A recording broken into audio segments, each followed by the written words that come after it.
Hello students, good morning बेटा। तो आज हम 12th की 10वीं क्लास स्टार्ट करने की जा रहे हैं, जिसके अंदर हम लोग पढ़ने वाले हैं आपके SN1 और SN2 क्रियाविधि, इसकी न्यूक्लियोफिलिक सब्स्टिट्यूशन रिएक्शन की, यानी नाभिक स्नेही प्रतिस्थापन जो अभिक्रियाएं होती है बेटा, वो नाभिक स्नेही प्रतिस्थापन अभिक्रियाएं कैसे संपन्न होती हैं। तो नाभिक स्नेही प्रतिस्थापन की दो क्रियाविधि थी। पहली है, कल हमने लिखा था SN1 मैकेनिज्म।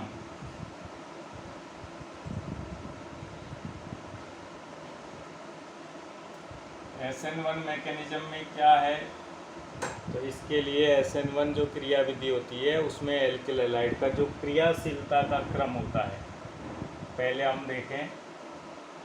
ये SN1 क्रियाविधि के लिए फर्स्ट पॉइंट है हमारा, इस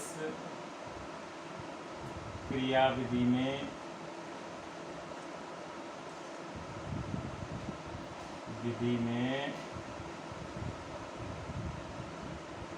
अभिक्रिया दो पदों में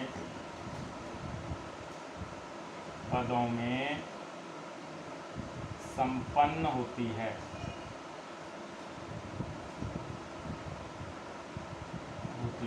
तो ये ध्यान रखना, अंतर जब हम देखेंगे SN2 के साथ, तो वो एक पद में होगी, तो ये दो पद में संपन्न होती है, यानी दो पद को ध्यान रखना है आपको। ये अंडरलाइन करने की बात है कि दो पदों में अभिक्रिया संपन्न होती है। अब इसके लिए 3 डिग्री अल्काइल हैलाइड ज़्यादा क्रियाशील होता है, इसलिए हम 3 डिग्री अल्काइल हैलाइड को लेके चल रहे हैं। जैसे मान लो ये 3 डिग्री अल्काइल हैलाइड है, ठीक है, तो यहाँ पर हमने हैलोजन जोड़ दिया, जैसे Cl जोड़ दिया। तो पहला स्टेप जो होता है वो स्लो स्टेप होता है, स्लो स्टेप, यानी अभिक्रिया का वेग इसी पद पर निर्भर करता है। जितनी देर में ये संपन्न होता है अभिक्रिया को, उतना ही समय लगता है। तो ये हो गया रेट डिटरमाइनिंग स्टेप, RDS, इसको बोलते हैं रेट डिटरमाइनिंग स्टेप। इसके अंदर ये वाला जो बॉन्ड है, ये हेटेरोलाइटिक क्लीवेज होता है, विस्मांस बंध विखंडन होता है, क्लोरीन बंध के दोनों इलेक्ट्रॉनों को लेके बाहर हो जाता है और बनता है मध्यवर्ती CH3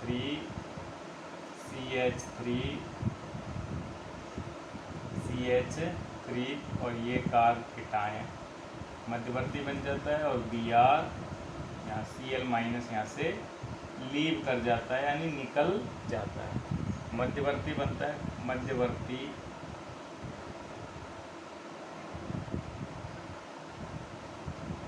कार्ब धनायन, क्या बना बेटा, कार्ब धनायन, ये मध्यवर्ती बन जाता है इसके अंदर। तो वही है मध्यवर्ती, जब कार्ब धनायन बनता है तो उसका पुनर्विन्यास भी हो सकता है, लेकिन ये तो स्टेप फर्स्ट थी। स्टेप फर्स्ट दो पदों में होती है ना। अब दूसरे पद में क्या होता है, स्टेप सेकंड के अंदर, तो स्टेप सेकंड के अंदर ये होता है बेटा, ये जो मध्यवर्ती कार्ब धनायन बन चुका है, ये मध्यवर्ती कार्ब धनायन बन चुका है। अब इस पर न्यूक्लियोफाइल नाभिक स्नेही ले लेते हैं कोई, जैसे OH माइनस अपन ने ले लिया, क्या नाभिक स्नेही, ठीक है, तो उसका अटैक इस कार्ब धनायन पर हो जाएगा, और इससे फिर प्रोडक्ट क्या बन जाएगा, CH3,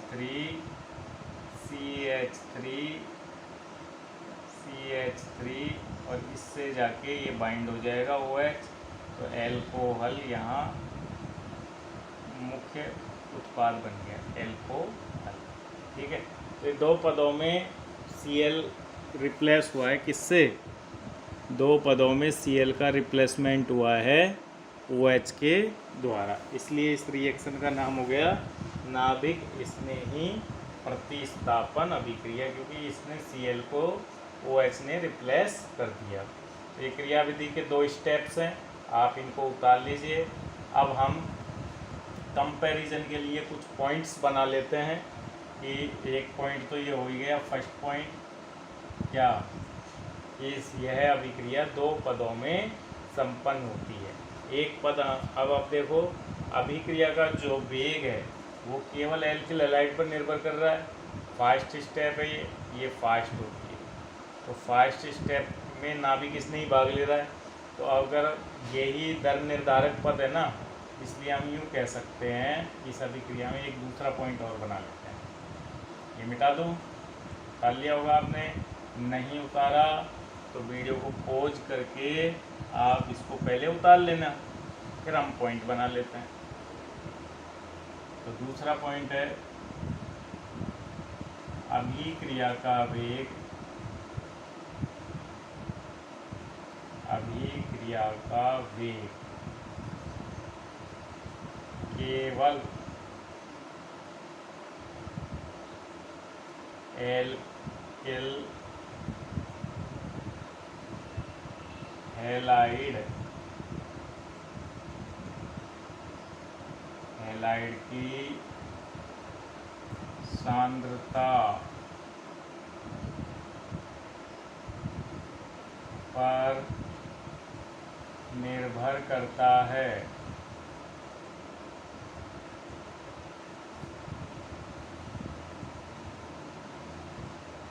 यानी जो वेग है, रेट, उसको अपन यूँ लिख सकते हैं एल्किल हैलाइड की पावर 1। नाभिक स्नेही को हम यहाँ नहीं लिखेंगे क्योंकि नाभिक स्नेही पर वेग निर्भर ही नहीं करता, ओनली और ओनली एल्किल हैलाइड की सांद्रता पर निर्भर करता है। और ये प्रदर्शित करता है कोटि को। इसको कोटि, ये अभिक्रिया की कोटि क्या होगी, अब 1 होगी। आपने पढ़ा होगा केमिकल काइनेटिक्स, आपने देख लिया है वीडियो, तो उसमें यहाँ जो लिखा होता है दर नियम में, ये दर नियम है। तो दर नियम में सांद्रता की पावर जो होती है वो कोटि होती है। तो कोटि क्या है, 1 है, ठीक है। इसलिए इसको बोलते हैं SN1। यहाँ 1 किसको इंडिकेट करता है, कोटि को। इसलिए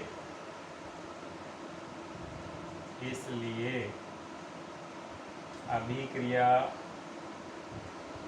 एकाणुक यानी यूनिमोलिकुलर एकाणुक प्रतिस्थापन,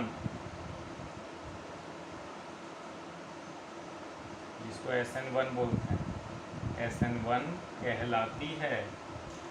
SN1 कहने की वजह पता लग गई आपको कि SN1 ही क्यों कह रहे हैं, क्योंकि अभिक्रिया की कोटि 1 होती है। और यहाँ लिख लो कोटि इक्वल टू 1, कोटि इक्वल टू 1। उधर दो होती है SN2 में, तो वहाँ 2 लिखेंगे तो 1 पॉइंट हो गया जो SN1 क्रियाविधि को SN2 से विभेदित करता है।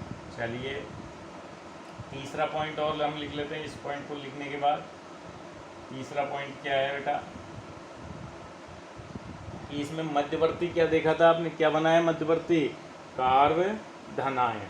मध्यवर्ती के तौर पर कार्बधनायन बनता है। तो तीसरा पॉइंट, इस क्रियाविधि में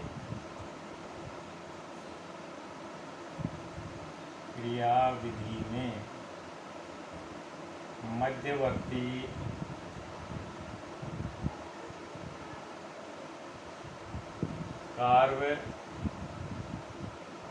कार्बधनायन निर्मित होता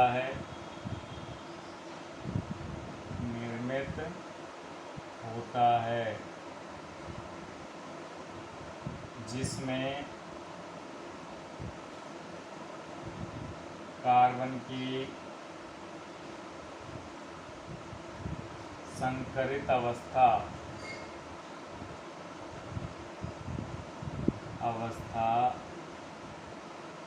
कार्बधनायन में कार्बन की संकरित अवस्था क्या होती है, तो सबको पता होना चाहिए। कार्बधनायन में कार्बन देखो कितने बंध से बंधित है, तो तो एक तो धनावेश है, तो 3 ही तो बंद बन रहे हैं, तो 3 संकरित अवस्था sp2 होती है तथा ज्यामिति का sp2 संकरण की ज्यामिति क्या होती है? समतल त्रिकोणीय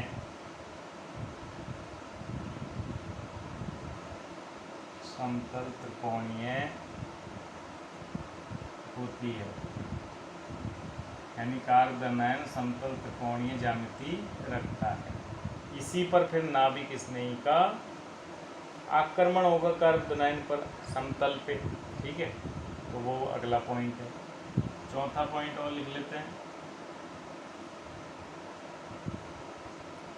इस क्रियाविधि में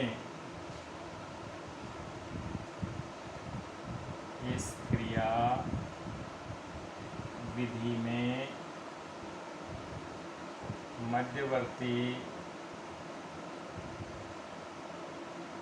कारक धनायन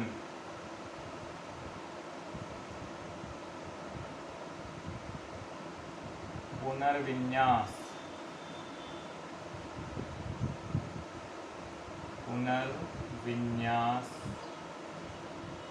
में भी भाग ले सकता है, जिसके फलस्वरूप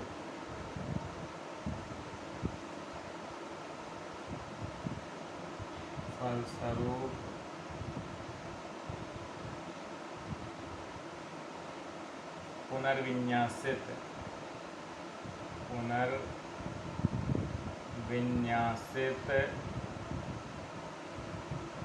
उत्पाद बनने की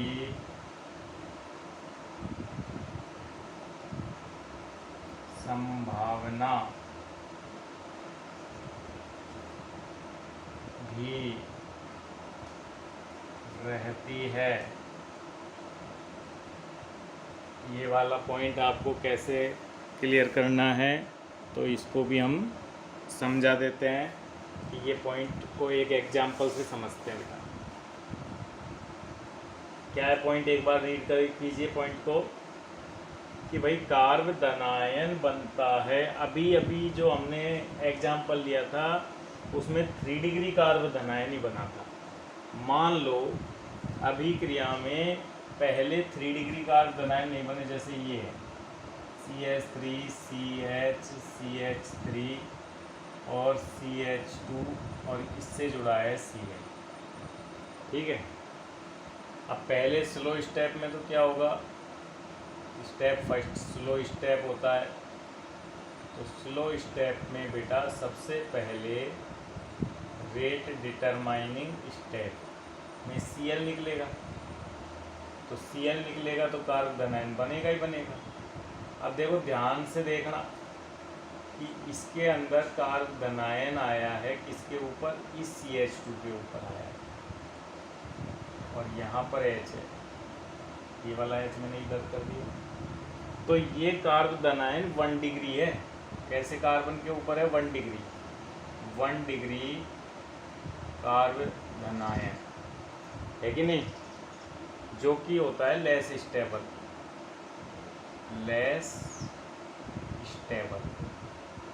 और जब भी रिएक्शन के अंदर 1 डिग्री कारक धनायन बने और उसके नियर बाई कार्बन की डिग्री अधिक हो, और इस कार्बन की डिग्री है 3 डिग्री, तो ये 1 डिग्री से कारक धनायन किधर शिफ्ट हो जाएगा, 3 डिग्री के ऊपर, ताकि ज़्यादा स्टेबल हो सके। तो अब न्यूक्लियोफाइल का अटैक इस कारक धनायन पर नहीं होगा, इससे पहले ये पुनर्विन्यास में भाग लेगा। तो पुनर्विन्यास कैसे होता है, तो पुनर्विन्यास के अंदर क्या होता है, कारक धनायन की शिफ्टिंग होती है। यहाँ से ये H माइनस अपने इलेक्ट्रॉनों को इधर शिफ्ट कर देंगे, H माइनस शिफ्ट हो रहा है, तो यहाँ किसकी शिफ्टिंग हुई, H माइनस स्थानांतरण, शिफ्टिंग भी बोल सकते हैं, स्थानांतरण हो गया, जिसको हम पुनर्विन्यास का नाम देते हैं कि ये पद क्या है, पुनर्विन्यास है। अब पुनर्विन्यास के बाद H माइनस यहाँ इलेक्ट्रॉनों को ले गया, तो H माइनस गया है, हाइड्राइड शिफ्टिंग बोलते हैं इसको, तो माइनस गया है तो दोनों इलेक्ट्रॉनों को ले गया, तो यहाँ पे धनावेश नहीं छोड़ेगा क्या, तो यहाँ पर अब धनावेश बनेगा CH3 प्लस, और उसके बाद यहाँ CH3 हो जाएगा, और ये अब ये कैसे 3 डिग्री कार्बोनायन, 3 डिग्री कार्बोनायन क्या होता है, ये मोर स्टेबल होता है, अधिक स्थायी, तो ये अब बन गया मोर स्टेबल यानी अधिक स्थायी। तो इस पद से इस पद का जो है ये पहले क्यों नहीं हुआ, क्योंकि पहले ऑलरेडी 3 डिग्री बना था, और इस बार पहले 1 डिग्री बना है, तो फिर वो 3 डिग्री में चेंज हुआ स्थायी होने के लिए, तो स्थायी हो गया। अब इस पर स्टेप सेकंड चलेगी, जो कि फास्ट स्टेप होती है। तो फास्ट स्टेप के अंदर क्या होता है, न्यूक्लियोफाइल OH माइनस का अटैक होता है, अब OH आयन का अटैक यहाँ होता। अब तुम लोग क्या करते, तुम ये लोग यहीं जोड़ देते OH को, तो वो गलत प्रोडक्ट हो जाता, और ये इसमें प्रोडक्ट बनेगा वो ये होगा CH3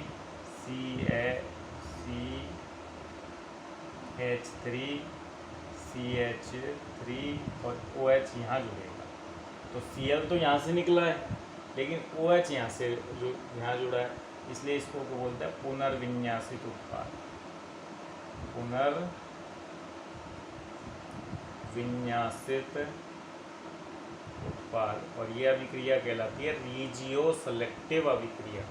इसमें यहाँ भी बनेगा, वो लेस होगा, लेकिन ये क्या होगा, मेजर प्रोडक्ट होगा, मेजर प्रोडक्ट। तो ऐसा किसमें होता है, तो ऐसा SN1 क्रियाविधि के अंदर ऐसा संपन्न होता है। तो एक बार आप अच्छे से इनको क्लियर कर लो, देख लो अच्छे से, मैंने हर स्टेप को बहुत अच्छी तरह से क्लियर किया है। फिर भी आपके कुछ भी स्टेप समझ में नहीं आए, तो आप वीडियो को एक बार वापस से पीछे करके और पुनः देख सकते हैं कि हो क्या रहा है, कौन सी स्टेप को कैसे चलाया सर ने, ठीक है। तो यहाँ ये स्टेप भी आपके इन्वॉल्व होता है, कार्बोनायन का पुनर्विन्यास भी SN1 क्रियाविधि का एक कैरेक्टरिस्टिक है, एक लक्षण है जो SN1 में ही वैलिड है, SN1 में ही लगता है। SN2 में कुछ अलग होगा जो हम देखेंगे, SN2 जब पढ़ेंगे तब देखेंगे, क्लियर। तो ये मिटा दो, चौथा बिंदु हमारा कंप्लीट हो गया है। तो इसका अगर एक और एग्जाम्पल देखना चाहो, एक और एग्जाम्पल देख लो। देखो एग्जाम्पल जैसे ये है, ठीक है, CH2Br, और इस पर रिएक्शन हो गई NaOH की एक्वस, और आ गया मेजर प्रोडक्ट।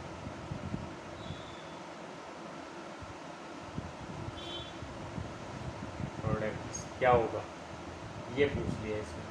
अब आप क्या करोगे, यहाँ से Br हटा के OH जोड़ दोगे क्या, क्योंकि ये तो दिख तो रहा है नाभिक स्नेही प्रतिस्थापन अभिक्रिया है, और नाभिक स्नेही प्रतिस्थापन में क्या होता है, Br हटता है और उसकी जगह दूसरा नाभिक स्नेही OH जुड़ जाता है।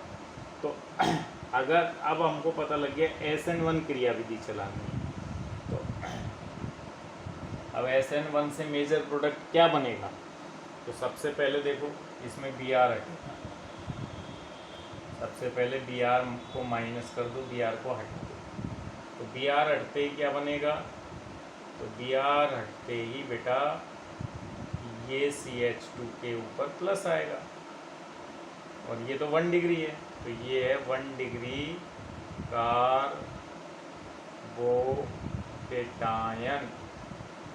तो 1 डिग्री कार्बोकेटायन क्या होता है, तो लेस स्टेबल होता है, तो ये हो गया आपके लेस स्टेबल।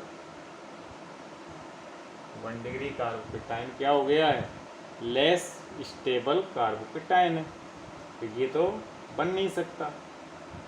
अब क्या करें, तो अब हम इस पर पुनर्विन्यास करेंगे। अब पुनर्विन्यास देखो, बगल वाला कार्बन देखो, ये वाला कार्बन, तो ये 3 डिग्री है, ये कैसा डिग्री है, 3 डिग्री है। तो इस पर एक हाइड्रो 4 वैलेंसी होती है ना, एक वैलेंसी किससे पूरी होगी, हाइड्रोजन से। तो ये हाइड्रोजन यहाँ पर स्थानांतरित हो जाएगा, ये यहाँ से यहाँ चला जाएगा, कौन, हाइड्रोजन। तो यहाँ भी वापस से क्या हुआ, H माइनस शिफ्टिंग हुआ।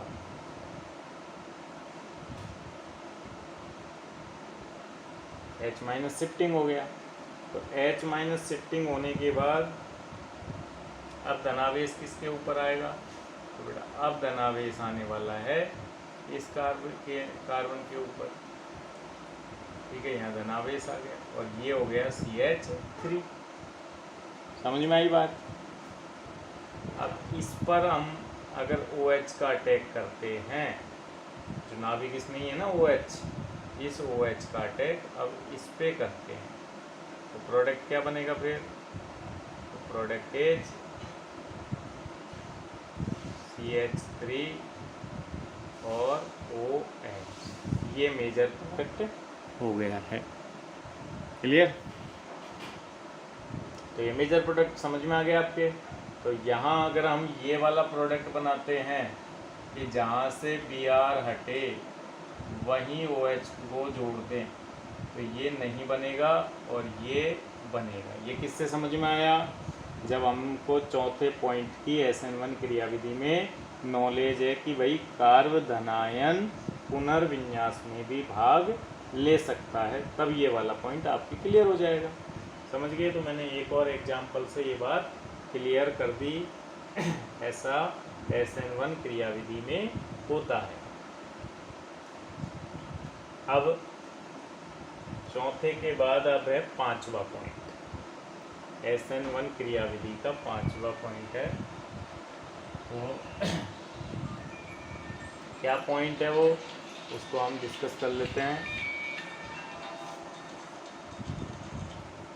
तो SN1 क्रियाविधि का ये वाला जो पॉइंट है पांचवा, SN1 क्रियाविधि का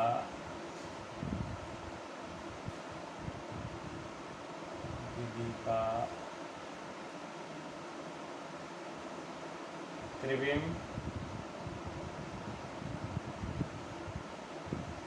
रासायनिक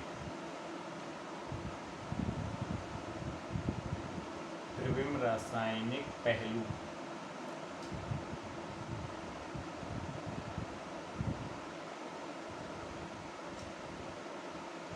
SN1 क्रियाविधि का त्रिविम रासायनिक पहलू, यानी त्रिविम केमिस्ट्री यानी स्टीरियो केमिस्ट्री को भी अगर क्रियाविधि के अंदर डाल दिया जाए तो फिर कैसे होगा। तो उसमें ये है, पहले समझो बेटा कि जैसे 2 ब्रोमोब्यूटेन है, 2 ब्रोमोब्यूटेन है,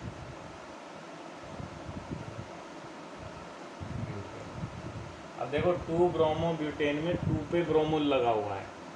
तो इसका स्ट्रक्चर अगर मैं बनाऊं तो CH3 CH Br और CH2 और CH3, ये स्ट्रक्चर है। तो ये जो कार्बन है वो कायरल कार्बन है, इसको बोलते हैं कायरल कार्बन। अब आप कहोगे कायरल कार्बन क्या होता है, तो इधर लिख लेते हैं। कायरल कार्बन की डेफिनेशन लिख लो पहले, फिर मिटा लेंगे एक बार। आप एक पॉइंट बना लेना कहीं भी। वह कार्बन परमाणु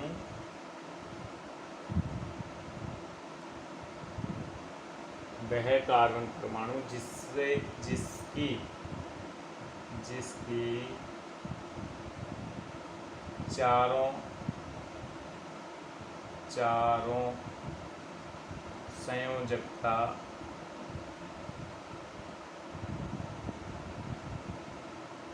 भिन्न परमाणु या समूह से पूर्ण हो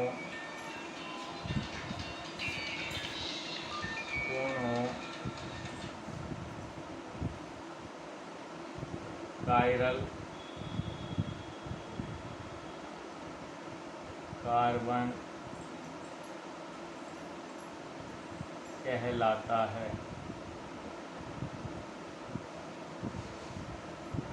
ये तो कायरल कार्बन की परिभाषा होगी। वह कार्बन परमाणु जिसकी चारों संयोजकता भिन्न परमाणु या समूह से पूर्ण हो कायरल कार्बन कहलाता है। तो यहाँ देखो, इस कार्बन को पकड़ो, इसको हमने कायरल कार्बन नाम दिया है ना। क्यों दिया है? क्योंकि इसमें इधर कौन सा समूह जुड़ा हुआ है? ये इथाइल समूह। ये क्या हो गया? Ethyl group. इथाइल ग्रुप हो गया। और इस कार्बन को देखो, इस पे इधर कौन जुड़ा हुआ है? Methyl group. मिथाइल ग्रुप जुड़ा हुआ है, ठीक है।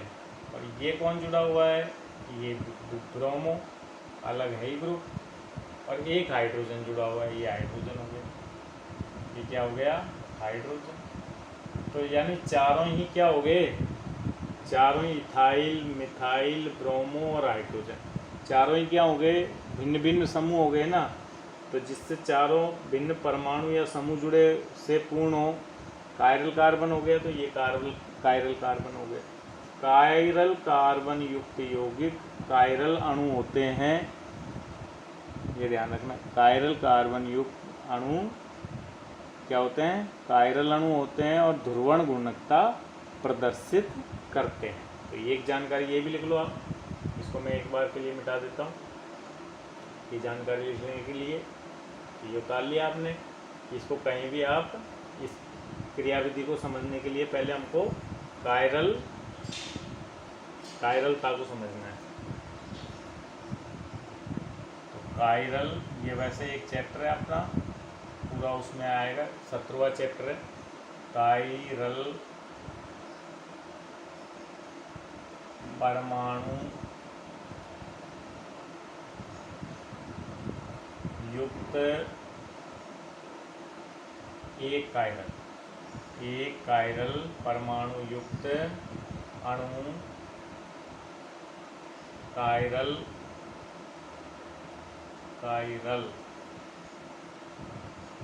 अणु कहलाते हैं।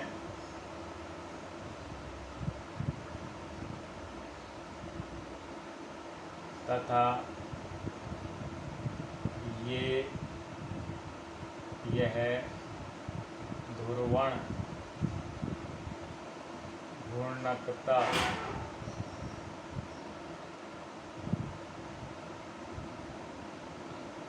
प्रदर्शित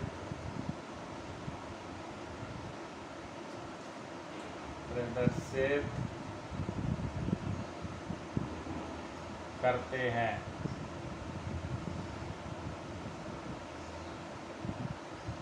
यानी ध्रुवण गुणकता क्या होती है? ध्रुवण गुणकता होती है समतल ध्रुवित प्रकाश को क्लॉकवाइज या एंटी क्लॉकवाइज घुमाने की क्षमता।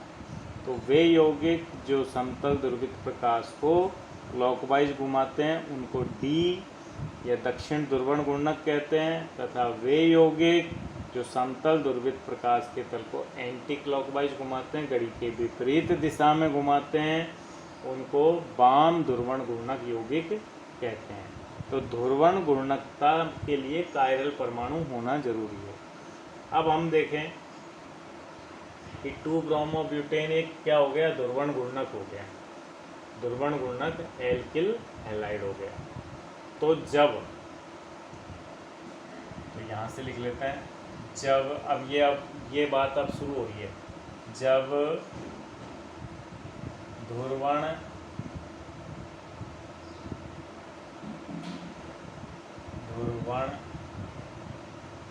घूर्णक, जिसको प्रकाशिक सक्रिय बोलते हैं, घूर्णक अर्थात प्रकाशिक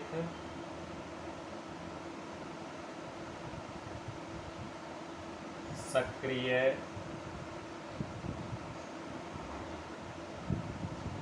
एल्काइल हैलाइड, कोई सा भी हो, 2 ब्रोमो तो है ही, और भी कोई हो, एल्काइल हैलाइड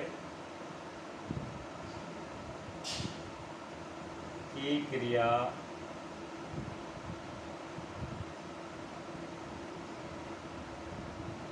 SN1 क्रियाविधि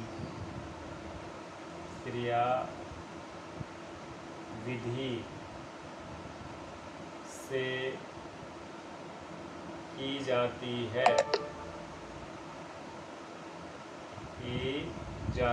है तो समतल त्रिकोणीय, कौन था समतल त्रिकोणीय?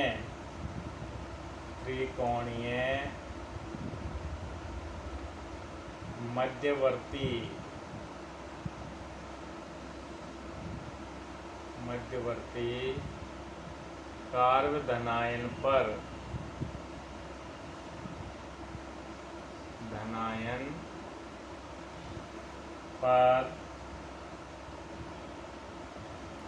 नाभिक स्नेही अभिकर्मक, जिसको हमने NU- कहा, का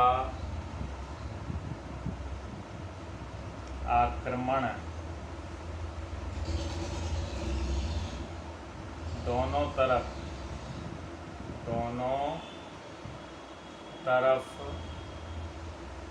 आगे और पीछे, आगे तथा पीछे, ये दोनों तरफ हो गए, से होता है, जिसके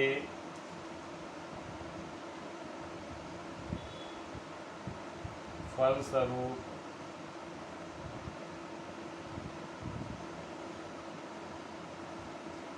उत्पाद मिश्रण में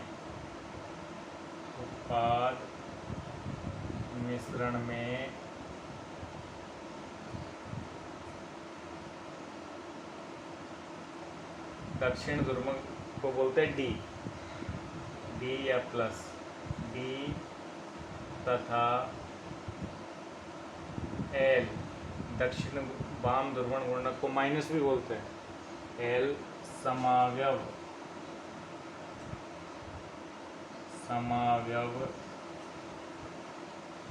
की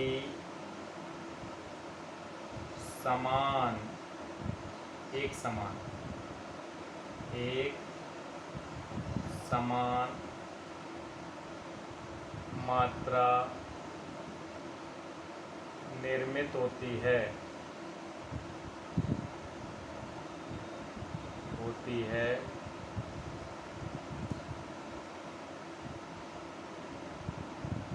ऐसे मिश्रण को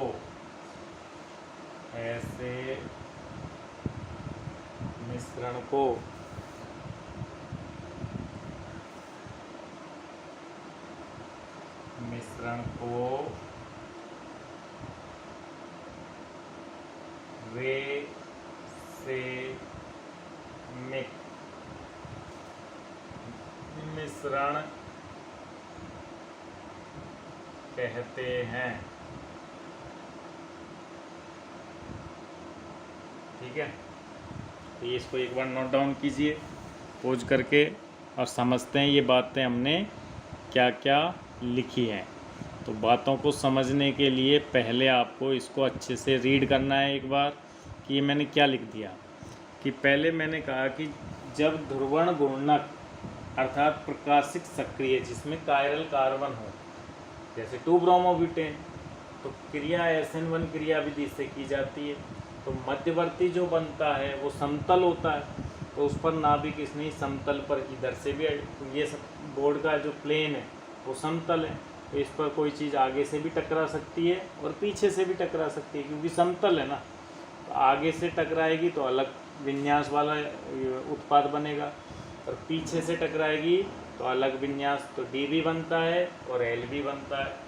इसलिए ऐसे मिश्रण को रेसेमिक मिश्रण कहते हैं। जैसे हम क्रिया से समझते हैं उदाहरण से, तो आपने ये पोज करके उतार लिया होगा।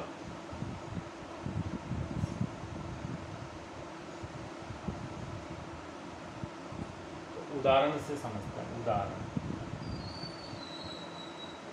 अभी मैंने बताया था प्रकाशिक सक्रिय यौगिक या ध्रुवण घूर्णक यौगिक क्या होते हैं, जिनमें कायरल कार्बन हो। तो कायरल कार्बन तो किसमें भी था, 2-ब्रोमोब्यूटेन में, जिसको अपन यूँ भी लिख सकते हैं 2-ब्रोमोब्यूटेन।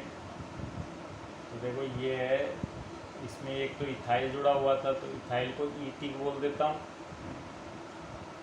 एक इसमें ब्रोमो जुड़ा हुआ था, तो ब्रोमो को Br जोड़ देता हूँ।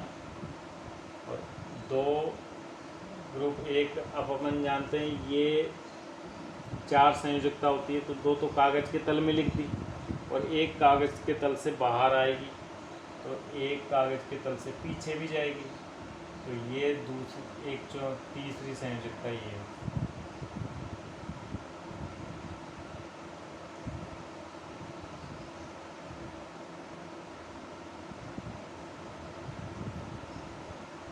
ये कागज़ के तल के पीछे है और एक है कागज़ के तल के बाहर। ठीक है, चारों संयोजकताओं को मैंने अब बिल्कुल अलग अलग दिखा दिया ना। तो ये हो गया आपके मिथाइल एमी और ये हो गया आपके हाइड्रोजन। तो प्रकाशिक सक्रिय यौगिक के विन्यास को ऐसे भी लिखा जाता है, ये होता है बेज डैश सूत्र। ये बॉन्ड होता है बेज बॉन्ड, बेज बॉन्ड, और ये होता है डैश बॉन्ड, इसलिए फॉर्मूला हो गया wedge dash formula. Chiral carbon पर ऐसे लिखा जाता है फॉर्मूला। ठीक है, बेज बॉन्ड और डैश बॉन्ड से। तो ये मान लेते हैं अपन प्लस यानी D, 2-ब्रोमो ब्यूटेन हो गया आपका, वही जो पहले लिखा था। अब इस पर अपन SN1 क्रिया से अभिक्रिया कर रहे हैं, SN1 क्रिया विधि से अभिक्रिया कर रहे हैं, क्रिया विधि से अभिक्रिया को चला रहे हैं।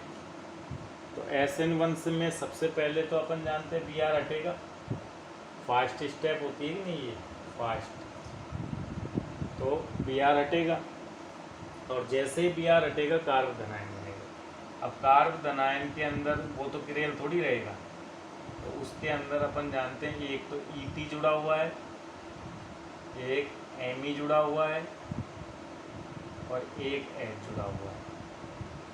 अब ये समतल है, समतल त्रिकोणीय है, ऐसे धनावली से। ठीक है, अब दूसरी स्टेप में इस पे कौन जुड़ेगा, न्यूक्लियोफाइल, न्यूक्लियोफाइल यानी OH माइनस जुड़ेगा। कौन जुड़ेगा, OH, और ये भी फास्ट स्टेप है, फास्ट, पुनर्विन्यास इसमें होगा नहीं। तो OH का अटैक देखो यहाँ से इस साइड से भी हो सकता है इस पे, और पीछे से भी यानी बैक साइड से भी हो सकता है। समतल यूँ रखा हुआ है, तो इस पे यूँ OH यूँ भी टकराएगा और यूँ भी टकराएगा। तो अब इससे उत्पाद क्या क्या बनेगा, तो फिर अब उत्पाद देखो क्या बनेगा, बिल्कुल जहाँ यानी OH सामने से अटैक करेगा, तो जिधर से Br निकला है उधर ही OH जुड़ जाएगा। तो फिर ये ET वापस यहाँ, C यहाँ, OH यहाँ, और ये आपके यहाँ कौन जुड़ा था, यहाँ आपके जुड़ा था Me, और यहाँ आपके कौन जुड़ा था, यहाँ H जुड़ा था। तो ये प्लस है, तो इधर भी तो OH है, तो ये भी प्लस है। प्लस या बी। ठीक है, अब ये 50% ही बनेगा, लेकिन कितना बनेगा? 50%। ओके, और 50% क्या बनेगा? तो OH का अटैक पीछे साइड से भी तो हुआ है, पीछे की साइड से, तो फिर 50% क्या बनेगा? CET। अब देखो पीछे की साइड है तो OH फिर यहाँ जुड़ेगा, ठीक है, और ये M ही इधर आ जाएगा।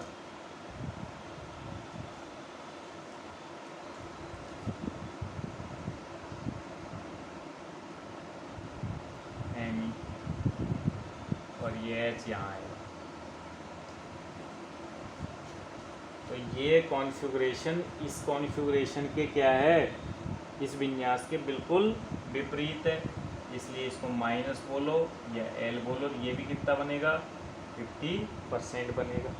तो यानी 50% D बन गया और 50% L बन गया।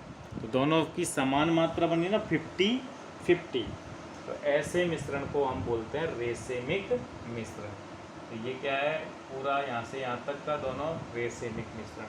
तो हम क्या कह सकते हैं? ये SN1 क्रियाविधि का त्रिविम रासायनिक पहलू क्या होता है? तो आप उसमें कंक्लूजन, निष्कर्ष लिख सकते हो। निष्कर्ष कि SN1 क्रियाविधि का त्रिविम रासायनिक पहलू क्या है? तो आप बोल सकते हो SN1 क्रियाविधि रेसेमीकरण के साथ